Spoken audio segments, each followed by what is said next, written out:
Hi gang, just checking in. Just going to be gluing together another blank for a series of cutting boards, just to have them on hand for when we plane them and do all that stuff. I think I'm going to take some of these into the school to plane them there. Then it'll be over in a heartbeat. In fact, I've got some of these that are actually quite thick, but maybe I'll save those bigger ones for something else. But anyway, hope everybody's doing well at home. And I hope everybody's also been hearing some of the positive news that's out there. I'm not going to quote any good news, but there's been some good stuff going on. You know, ease of restrictions, landscaping places opening up. It's looking good. It's looking good. I mean, don't let this stop you from doing what we're supposed to be doing anyway. That's wash your hands, keep distant, stop the dog from barking. But everybody seems to be doing pretty well with what's going on, and I think we're going to come out of this very, very well. I mean, there are some people whose lives were really negatively touched pretty hard, and you know, there's people getting sick or people getting just put in a tough spot because of this financially and socially. You can't go see your grandparents, and but it looks like we're going to be coming through it, and summer might be a lot better than everybody was fearing it was going to be. Anyway, what I've been doing this week so far is getting ready for the Muskoka chairs. Now, both classes are going to be doing Muskoka chairs, and I will have another video on the bandsaw that Mr. Tenner was kind enough to loan us. It's a really great bandsaw. It's from his shop. If you've been in the auto shop, you've seen that bandsaw. But the bandsaw that we had was repaired several times. Thank you, Mr. Trask. It was broken by grade 9s. Not going to say any more on that. But the bandsaw blade was broken, repaired, broken, repaired. And every time you repair it, you make it a bit shorter. So it's amazing what happens when you change a blade.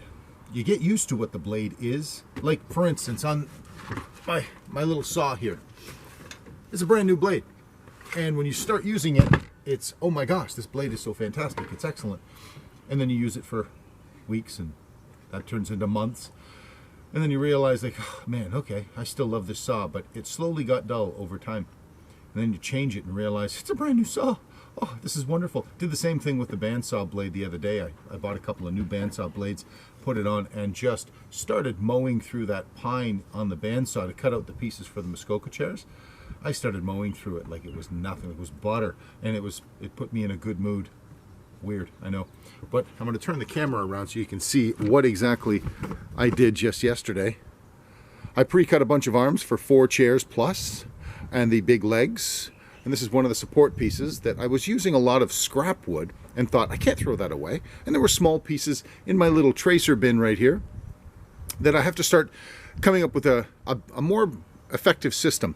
So what I wanted to do is I wanted to pre-cut a lot of the curved pieces, and I made a couple of jigs, which I'll have a demonstration on that not too long from now, on how to put the correct taper on the back slats for the Muskoka chair. I'm really excited about getting the first one done and showing you guys the system. So that's coming. I'm going to be working on that this week. Put our little camera back in place here. Working on that this week. So we're going to start moving on that. This is going out to both classes, by the way, because the woodworking project is going to be a Muskoka chair. So construction, you're going to enjoy, I hope, you're going to get to experience putting together a project as though it were a small business. Because, I mean, the only thing you change in the structure of a business is the product that you sell. It's funny, you take a business class upstairs, I believe, with Mr. B, and he will teach you, you know, a lot of the ins and outs about how to run a business and what goes into it, and the marketing and the structuring and the math and the taxes. I'm sure it gets pretty involved. But once you have the understanding of that, and you have a good, clear head on how to run a business, let me put it this way. I knew a guy, actually I've known several, but one in particular, when I was in my 20s, late 20s, we were talking about what we wanted to do when we grew up and yes, I'm still trying to figure that out. But he and I had a conversation about, his name was Steve. Steve and I had a conversation about what we were going to do, and he says, I want to run a business. And at that time, I didn't really have any insights into running a business, and I said, well, what type of business would you like to run? And he said, it doesn't matter. He just wants to run a business. And that was the first time I had ever thought about it, and I clued into the fact that running a business is a career path all in and of itself.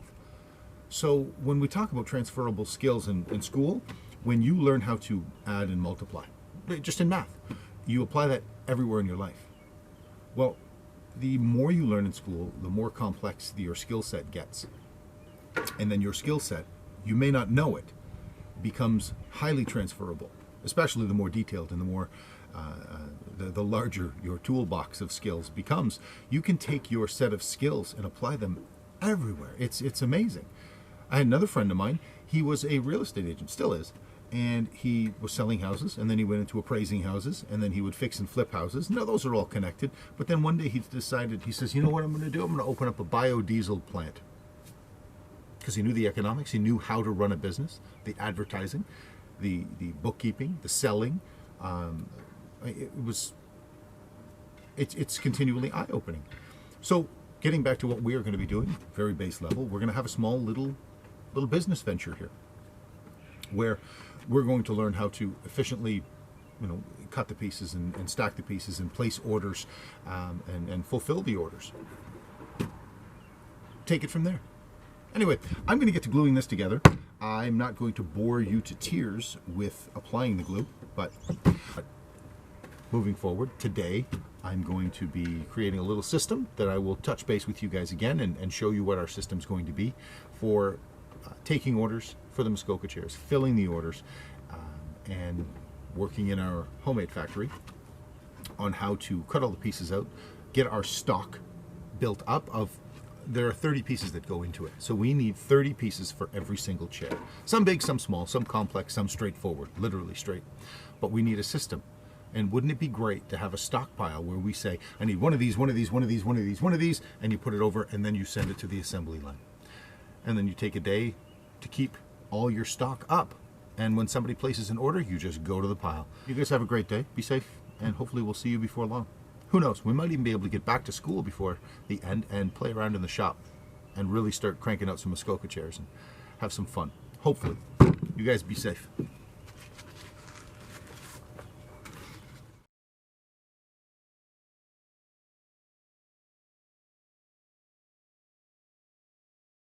Okay. I am all set up in my garage, and I've got all the pieces set up. I got the screws ready, 2-inch screws, 1.5-inch set screws, and I laid all of the pieces that were the template. Sorry, there's another coffee.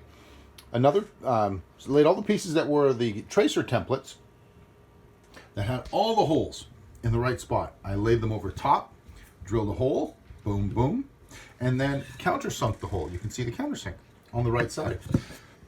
And what's interesting is the countersink is going to serve as a direction finder. See, this and this piece are exactly the same, right? I can just overlay them. These are the back slats. So what I will do is I will just take a look and see which side goes forward. Oh, the side with the countersink. Makes it much easier. Now, I was going to round over all these corners, but they're on an angle, and it won't be necessary to round them over. Maybe in a future project, we could round them over, but for this, I don't think it's necessary. So we've got all the pieces right here, except for the arms and the feet, and the legs, or the bottoms, which are right there, which have no pre-drilled holes. Anyway, there we go. Oh my gosh. All these pieces.